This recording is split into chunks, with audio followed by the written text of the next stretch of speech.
Hey everyone, hope you're having an amazing day. It's Tom. Today's episode name is Silver Pharaoh and Sleeping Giant from Aswan.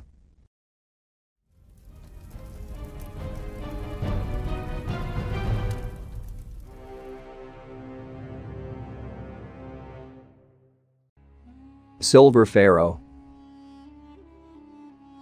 Pharaoh Susens I was the third ruler of the 21st dynasty, who ruled from 1036 to 989 BC.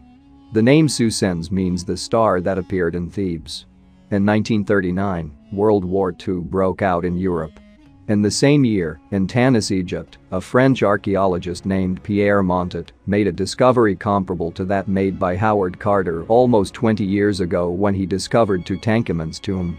However, reports of this great finding have not caused such an enthusiasm among European society due to the growing conflict on the continent, and that is why many people still do not know about the Silver Pharaoh today. It's a shame, and I'll tell you why now. By the way, Pierre Montet is an archaeologist who even inspired the figure of Dr. René Belloc in Indiana Jones. But with the difference that Montet was not a villain.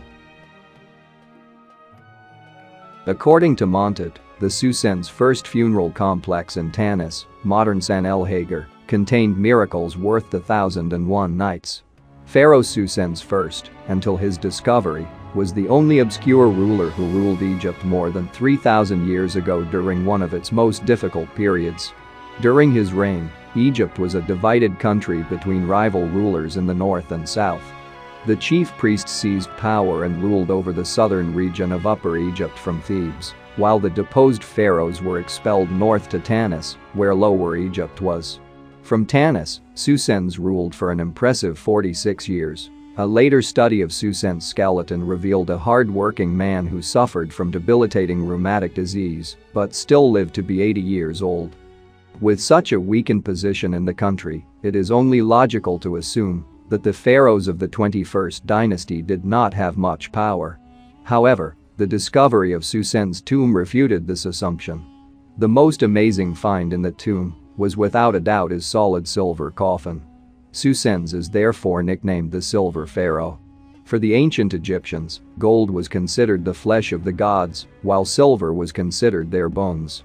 However, unlike gold, silver was not readily available in Egypt and had to be imported from abroad, perhaps from Western Asia and the Mediterranean. This meant that silver was an even higher value commodity than gold. So Susens' silver casket reflected the wealth he ruled. In addition, metal objects in the tomb, including the silver coffin, are extremely luxurious objects of high quality.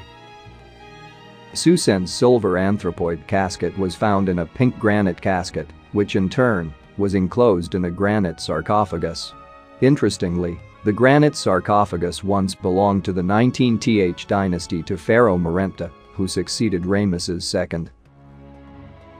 The Susens mummy itself did not survive the ages, and instead of an intact body, Montet found only a pile of bones, black dust, and various funerary items, including a lot of golden objects and a magnificent mask of solid gold to cover Pharaoh's face. This highly refined, very intricately made golden mask of death was to be his face in the world of afterlife. The humid climate destroyed not only the pharaoh's mummy, but also luxury wood products. Nevertheless, Montet found canopic vessels, statues of so-called shabbats and other perishable goods around Pharaoh's sarcophagus. These objects, in addition to rare objects within the sarcophagus, compete with the value of Tutankhamun's treasure itself. Susens traded in gold and silver, fine linen, scrolls of papyrus and wood products from Mount Lebanon, and his tomb hid many objects from earlier periods that were reused and perhaps considered one of the ancient connoisseurs of art and collectors. I'll show you what Montet found in the tomb of Susens at the time. The kings and pharaohs of ancient Egypt surrounded themselves with treasures, mostly made of gold. It was not so much of the motives of greed, but because they believed that the proximity of gold would ensure that Pharaoh received the gift of eternal life. The tomb had an intact entrance shaft and consisted of 6 rooms. A is an entrance chamber containing the remains of several parts of funeral furniture. B. Room with mummies Sayamuna and Sausen's II. And an intact silver sarcophagus of Shashanka II with his mummy and all the royal ornaments. C. In the back of the entrance chamber, the entrance to another chamber was uncovered, in which the sarcophagus of Susen's I with rich funeral equipment was intact.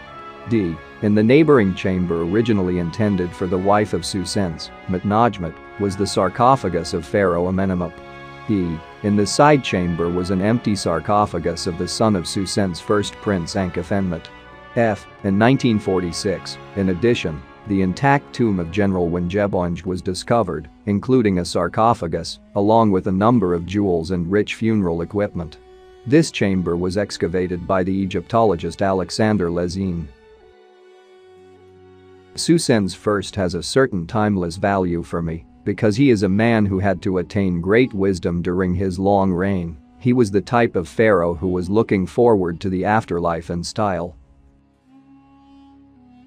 A giant from Aswan.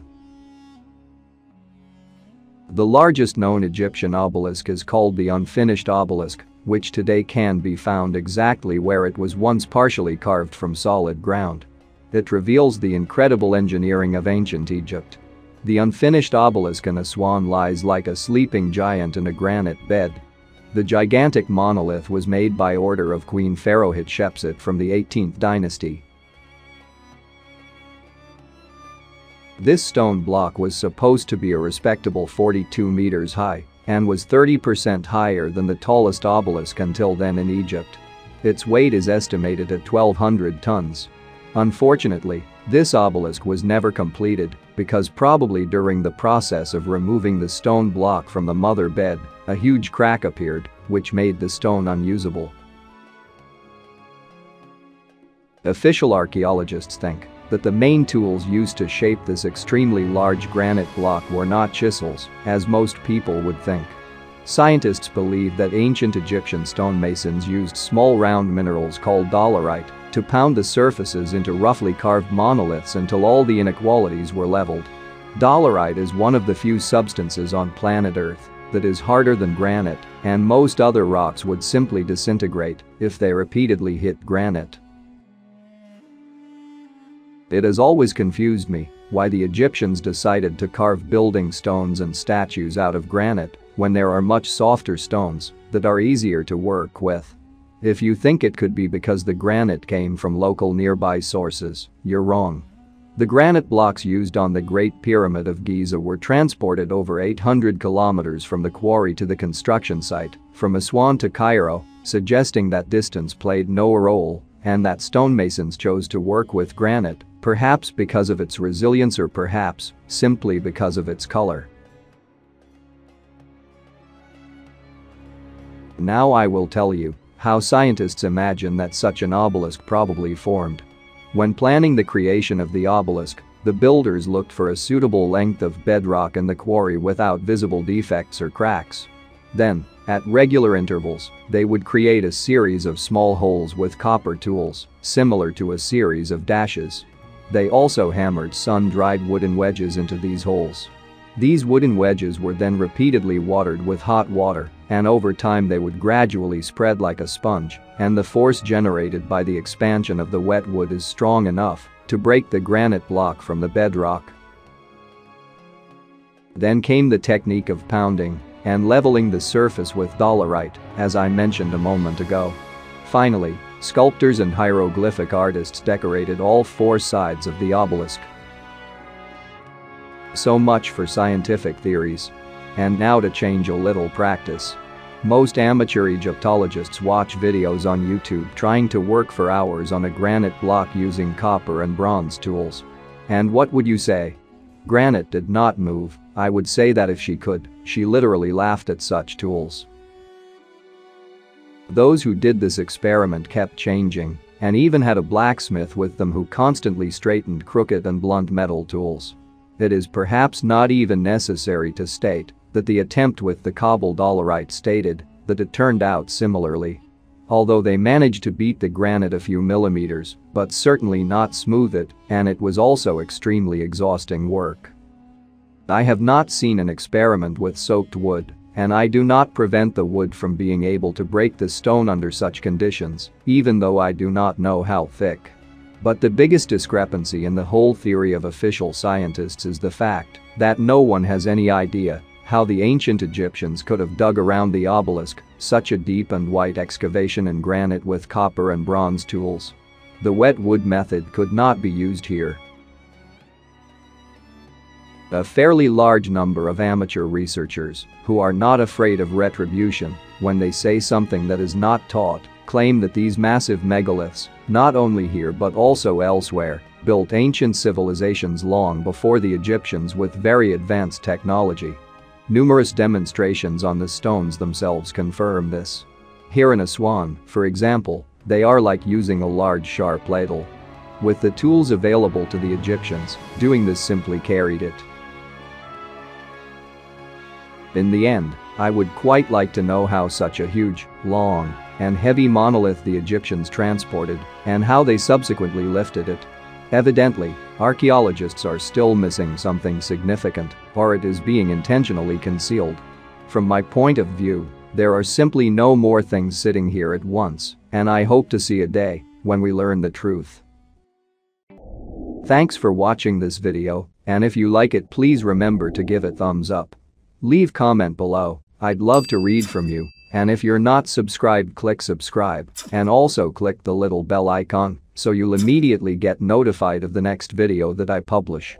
Thanks again for watching, and I will see you on the next video.